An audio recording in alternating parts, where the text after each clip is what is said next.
She stood there on the edge of giving up.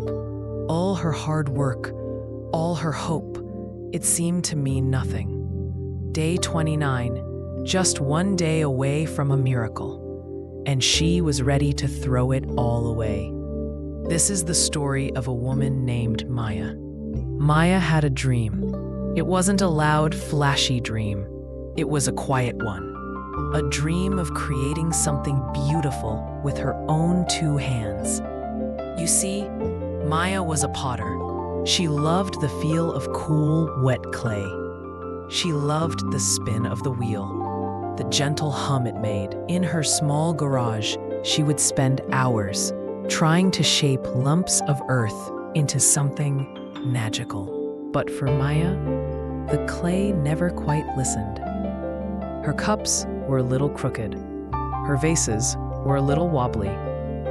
She would look at the beautiful pieces in shops and feel a deep ache in her heart. Her own work just didn't compare. Still, she held onto a single, stubborn belief.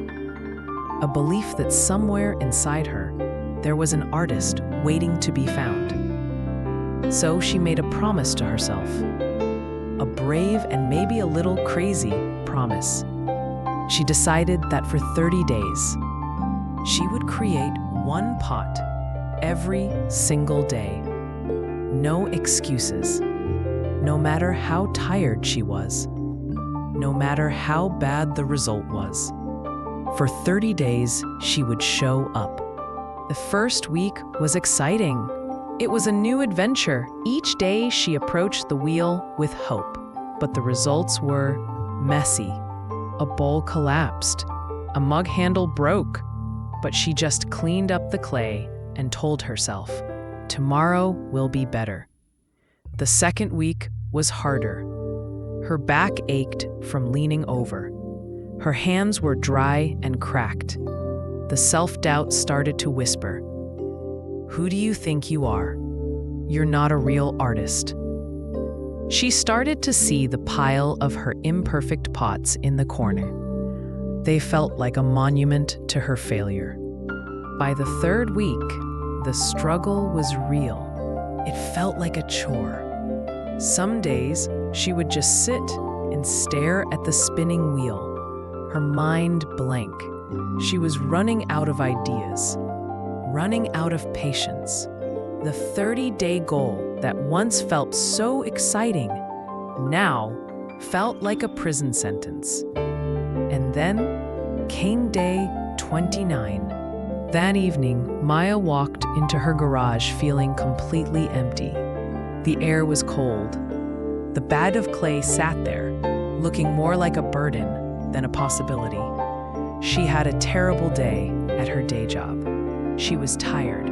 She was frustrated. And as she looked at the wheel, a single powerful thought entered her mind. Why am I even doing this? It was all too much. The mess, the failure, the constant feeling of not being good enough. Tears welled in her eyes. She thought, what's the point of one more day? It's just going to be another ugly, worthless pot. I can't do it. I quit. She actually turned around to leave, to go upstairs, and never come back to this frustrating, heartbreaking hobby. She almost gave up on day 29, but as her hand touched the doorknob, she paused. She glanced back at the corner of the garage, not at the messy, failed pots, but at one single small pot from day 5. It was lopsided, yes, but the glaze had turned a beautiful, unexpected blue. She remembered the quiet joy she felt when she saw that color. It was a tiny victory. She didn't go back to the wheel because she was suddenly inspired. She didn't go back because she knew she would succeed. She went back simply because she had promised herself she would show up. With a heavy heart, she sat down. She turned on the wheel. The familiar hum filled the garage. She closed her eyes, took a deep breath, and placed her hands on the clay. She didn't try to make a masterpiece. She just focused on the feeling. The cool, smooth clay under her fingers. The steady, spinning rhythm. Her hands moved almost on their own. There was no frustration, no judgment, just motion. And when she finally stopped the wheel and opened her eyes, she was looking at the most beautiful, perfectly symmetrical vase she had ever made. It was simple, it was elegant, it was perfect. She didn't cheer, she didn't cry. She just sat there in a state of quiet, profound shock. All it took was showing up one more time. Maya's story isn't really about pottery. It's about you and me. How many times have we been on our own day 29? That moment right before a breakthrough, when everything in us is screaming to quit. That job application after 29 rejections. That difficult conversation after 29 failed attempts. That fitness goal that feels too far away on day 29. We are so focused on the struggle, on the mess, on the failure, that we don't see we are just one day away from a different result. Your day 30 is waiting for you, but you have to go through day 29 to get there. The magic isn't in the grand, sweeping gestures. It's in the stubborn, quiet decision to show up one more time. Even when you're tired, even when you don't believe in yourself. Your breakthrough is often hiding right on the other side of your desire to give up.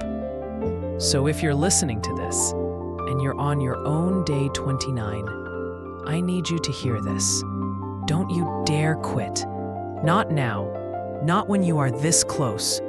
Take a deep breath. Put your hands back on the clay. Write that one more line. Send that one more email. Make that one more call.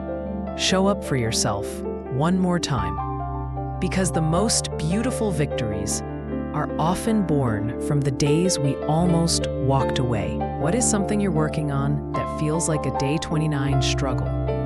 Share it in the comments below. Let's support each other to see our day 30 through. If this story gave you the push you needed, hit that subscribe button for more weekly reminders to keep going. Remember, your miracle might be just one day away.